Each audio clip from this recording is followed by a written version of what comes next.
வணக்கம். ஆன்மீக அனுபவங்களை பற்றி இந்த வீடியோவில் பார்க்கலாம். ஆன்மீக அனுபவங்கள் அப்படிங்கிறது பார்த்தீங்க அப்படின்னா, ஜாதக கதம்பம் அப்படிங்கிற பிளாக் ஸ்பாட்டில் நிறைய நான் எழுதியிருக்கிறேன். இந்த சேனலில் தொடங்கினத்துலேருந்து பார்த்தீங்க அப்படின்னா, வெறும் ஜோதிடம் சார்ந்த பதிவுகள் தான் நம்ம சொல்லியிருக்கிறோம். ஆன்மீக சார்ந்த விஷயங்கள் அதிகம் நம்ம பேசலை. நம்ம ஆன்மீக அனுபவங்களுக்குன்னே பார்த்திங்கன்னா கட்டண சேவை தொடங்கி அது வெற்றிகரமாக போயிட்டுருக்கு. அதில் நிறைய பேர் அந்த அனுபவங்களை கேட்டுக்கிட்டு இருக்காங்க. அதாவது நான் தொடர்ந்து அதில் பதிவுகள் கொடுத்துக்கிட்டு இருக்கிறேன். நம்ம பொதுவெளியில் இந்த சேனல்லையும் அந்த ஆன்மீக அனுபவத்தை பற்றி கொஞ்சம் சொல்லலாம் அப்படிங்கிறது தான் என்னுடைய விருப்பம். பல நண்பர்கள் அதை பற்றி கேட்டிருந்தாங்க. அதற்காகவும் இதை பற்றி நான் உங்களுக்கு கொடுக்குறேன். நான் அறிந்த ஆன்மீகத்தை பற்றி உங்களோட பகிர்ந்து கொள்கிறதுல இது ஒரு பெரிய விருப்பம்தான். இதை பற்றி நம்ம நிறைய விஷயங்கள் இனிமேல் ஒவ்வொரு பகுதியாக நம்ம பார்க்கலாம். முதல்ல பார்த்திங்க அப்படின்னா, ஒரு ஜாதகத்தை எடுத்தோம் அப்படின்னா அந்த ஜாதகத்திலேயே எழுதியிருக்கிற மேட்ரு என்ன அப்படின்னா, உங்களுடைய முன் ஜென்மங்களில் நடந்த நன்மை தீமைகளை வைத்து இந்த பிறவியை எடுத்திருக்கிறீங்க அப்படிங்கிறது தான் எழுதி வச்சுருக்காங்க. அப்போ என்ன அப்படின்னா, முன் ஜென்மங்கள் அப்படிங்கிறது உங்களுக்கு நிறையாவே இருக்குது. அந்த ஜென்மத்தில் செய்த நன்மை தீமைகளை வைத்து இந்த ஜென்மத்தில் உங்களுக்கு நன்மை தீமைகள் நடைபெறும் அப்படிங்கிறது தான் அதோட அர்த்தமாக இருக்கும். அப்போ இந்த ஜென்மம் நீங்கள் எடுத்துகிட்டு இந்த ஜென்மத்தில் நீங்கள் ஆன்மீக பக்கட்டும் போகாமல் ஆன்மீகத்தில் எந்த ஒரு ஈடுபாடு இல்லாமல் இருந்தீங்க அப்படின்னா உங்களுக்கு ஜென்மங்கள் அப்படிங்கிறது தொடர்வதற்கான வாய்ப்பு அப்படிங்கிறது நிறையாவே இருக்கும். பலர் என்ன பண்ணுவாங்க அப்படின்னா, இந்த ஜென்மத்தை எடுத்ததில் நம்ம ஏதோ நன்மை செய்யணும் அப்படிங்கிறத மட்டும் செஞ்சுட்டு போயிடுவாங்க. அதாவது ஆன்மீகம் அப்படின்னா நன்மை மட்டும் செய்கிறது அப்படின்னு செஞ்சுட்டு போயிடுவாங்க. பலர் அதை பற்றி தெரியாமே போகிறதும் நிறையா இருக்குது. இப்போ பார்த்தீங்க அப்படின்னா, இதில் இந்த இந்தியாவை கர்ம பூமி அப்படின்னு சொல்லியிருப்பாங்க. கர்ம பூமி அப்படிங்கும்போது பார்த்தீங்க அப்படின்னா, நீங்கள் மற்ற நாடுகளில் பிறந்ததை விட இந்தியராக நீங்கள் பிறந்திருந்தீங்க அப்படின்னா உங்களுக்கு இது கர்ம பூமி. உங்களுடைய முன்ஜென்ம கர்மாக்களை கரைத்து கொள்கிறதுக்கு ஒரு வாய்ப்புள்ள ஒரு பூமி அப்படிங்கிறது தான் இந்த கர்ம பூமி. அப்படி என்னென்ன நம்ம இங்கே செய்யலாம் அப்படின்னு பார்க்கும்போது, உங்களுடைய கடமைகளை முதல்ல நீங்கள் நிறைவேற்றினாலே போதும். உங்களுடைய கடமை அப்படிங்கிறது என்ன அப்படின்னா, முதல்ல உங்களுக்கு நீங்கள் பிறந்ததுக்கு காரணமாக இந்த சதை பிண்டங்கள் இருக்கிறதுக்கு காரணமாக இருந்த உங்களுடைய பெற்றோர்களை நல்லா கவனித்து கொள்வது முதல் கடமையாக எடுத்துக்கணும். இந்த கர்மபூமியில் பார்த்திங்கன்னா, உங்களுடைய பெற்றோர்களை அந்திமகா காலத்தில், அதாவது அவங்க இறப்பு காலத்தில் வரையும் பார்த்திங்க அப்படின்னா அவங்கள உங்களுடைய அருகிலேயே வைத்து பாதுகாத்து அவங்களுக்கு தேவையான விஷயங்களை எல்லாத்தையுமே செஞ்சுட்டு அவங்கள நல்ல முறையாக வழி அனுப்புனீங்க அப்படின்னா அது ஒரு சிறந்த கடமை. அதோடு மட்டும் முடிந்து விடாது. அவங்க அனுப்பின பிறகு அவங்களுக்காண்டி நீங்கள் செய்ய வேண்டிய திதிகள் இது எல்லாத்தையுமே நீங்கள் செஞ்சுக்கிட்டே வரணும். இந்த திதிகள் அப்படிங்கிறது பார்த்திங்கன்னா, உங்களுடைய அப்பா அம்மாவுக்கு மட்டும் இல்லாமல் உங்களுடைய முன்னோர்கள், அதாவது உங்களுடைய தாத்தா இருக்கலாம், அதுக்கு முன்னோடைய உள்ளவர்கள் எல்லாருமே இருக்கலாம், அவர்கள் எல்லாருக்குமே நீங்கள் இந்த திதிகள் அப்படிங்கிறத கொடுத்துட்டு வரணும் அப்படிங்கிறத சொல்லியிருக்காங்க நமது மதத்திலேயே. அது மாதிரி தான் எல்லோரும் செஞ்சுட்டு வர்றாங்க. அப்படி செய்யும் போது பார்த்திங்கன்னா, நீங்கள் மரணிக்கும் போது கண்டிப்பாக உங்களுக்கு பார்த்திங்க அப்படின்னா மோட்சம் அப்படிங்கிற ஒரு விஷயம் கிடைக்கும்.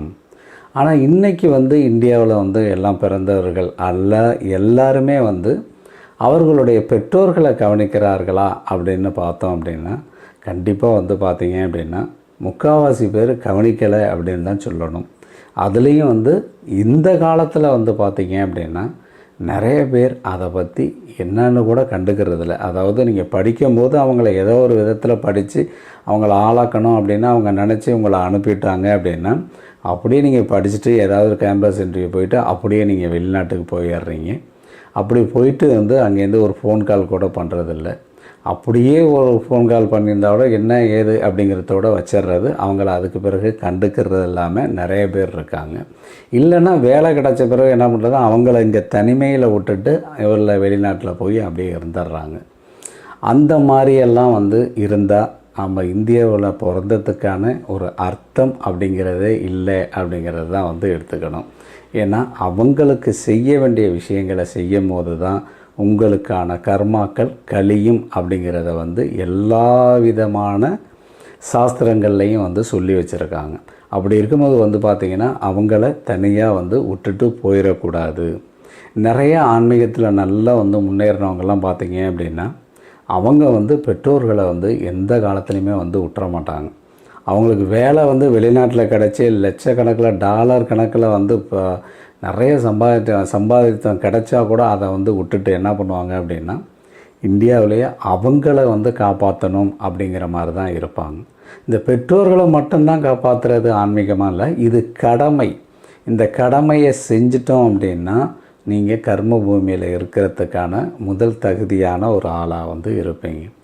அது மட்டும் இல்லை, அதன் பிறகு வந்து பார்த்திங்கன்னா உங்களுடைய மனைவி, உங்களுக்கு உங்களுடைய துணையாக வர்றவங்களை வந்து கடைசி வரையும் நீங்கள் வந்து அவங்கள காப்பாற்றணும். அதுவும் வந்து கடமையில் தான் இருக்கும். அதன் பிறகு வந்து பார்த்திங்க அப்படின்னா உங்களுடைய வாரிசுகள், அந்த வாரிசுகளையும் நீங்கள் காப்பாற்றுற வேலையை வந்து செய்யணும். அவர்களுக்கு செய்ய வேண்டிய நல்ல விஷயங்கள் எல்லாத்தையுமே வந்து நீங்கள் தான் வந்து எடுத்து செய்யணும். இது எல்லாமே வந்து கடமையில் வந்து வரும். இது மட்டும் கடமை கிடையாது. நீங்கள் ஏதோ ஒரு இடத்துல பிறந்திருப்பீங்க, அங்கே பிறந்த இடத்துல வந்து உங்களுடைய குலதெய்வம் அப்படிங்கிறது வந்து இருக்கும். அந்த குலதெய்வத்தையும் நீங்கள் வந்து என்ன பண்ணணும்னா சரியாக வர வந்து கவனிக்கணும்.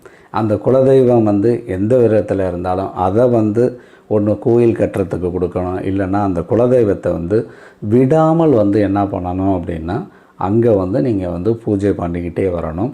இல்லை நீங்கள் வந்து சாமி கும்பிட்டுட்டே வரணும். அப்படி வரும்போதும் வந்து அப்படி வந்தால் தான் என்ன நடக்கும் அப்படின்னா உங்களுக்கான கர்மா வந்து முழுமையாக கரைவதற்கான வாய்ப்பு வந்து உருவாகும்.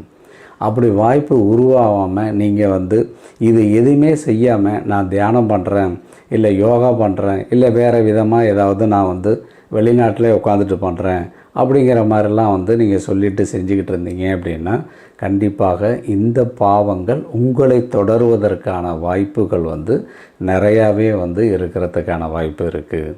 நான் வந்து வெளிநாட்டுக்கு போகிறாங்க அப்படிங்கிறத மட்டும் சொல்லலை, இந்தியாவிலே இருந்துட்டு ஒரே ஊரில் இருந்துட்டு கவனிக்காமல் போகிறவங்க நிறைய பேர் இருக்காங்க. பெற்றோர்களையும் கவனிக்கிறதில்ல, அவங்களுடைய துணைவியாரையும் கவனிக்கிறதில்ல, அவங்களுடைய வாரிசுகளையும் கவனிக்காமல், குலதெய்வத்தையும் கவனிக்காமல் இந்தியாவிலே இருக்கிறவங்களும் நிறைய பேர் வந்து இருக்கிறாங்க. அப்படியெல்லாம் இருக்காமல் நீங்கள் இந்த கடமைகளெல்லாம் செய்த பிறகு அதன் பிறகு நீங்கள் யோகா தியானம் இந்த மாதிரி விஷயங்களுக்கெல்லாம் அடுத்த கட்டத்துக்கு போனீங்க அப்படின்னா உங்களுக்கு ஆன்மீகம் அப்படிங்கிறது வந்து எளிதாக கிடைக்கிறதுக்கான வாய்ப்பு வந்து உருவாகும். இந்த கடமைகளை நீங்கள் வந்து செஞ்சுட்டு வந்துட்டுருக்கும் போதே அதன் பிறகு வந்து பார்த்திங்கன்னா யோகா தியானம் ஆன்மீகத்தை பற்றி நிறைய பழகிறது, பயிற்சி செய்வது, இது எல்லாமே செய்யும் போது உங்களுக்கான தகுதியான மோட்சம் அப்படிங்கிற ஒரு விஷயம் வந்து கிடைக்கிறதுக்கான வாய்ப்புகள் நிறையாவே வந்து இருக்கும். இன்னொரு நாளில் வந்து பார்த்திங்க அப்படின்னா ஆன்மீக அனுபவங்களில் வேறு ஒரு கருத்தோடு உங்களை வந்து சந்திக்கிறேன். நன்றி.